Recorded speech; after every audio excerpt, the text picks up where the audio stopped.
Hello. तो आज मैं आई हूँ अपनी नंद की गोद भराई में। कितनी सुंदर लग रही है ना। अब मैं फाइनली मामी बन गई ये।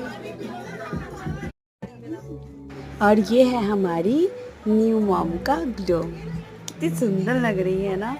वैसे प्रेगनेंसी में ना लोग सुंदर लगने लगते हैं, बहुत तो सुंदर लगने लगते हैं, बहुत खराब भी दिखने लगते हैं। हे शोना। तो अब गोद भराई की रस्म स्टार्ट हो गई। चलो मैं भी चलती हूँ, गोद भराई जल्दी जल्दी से कर लेती हूँ।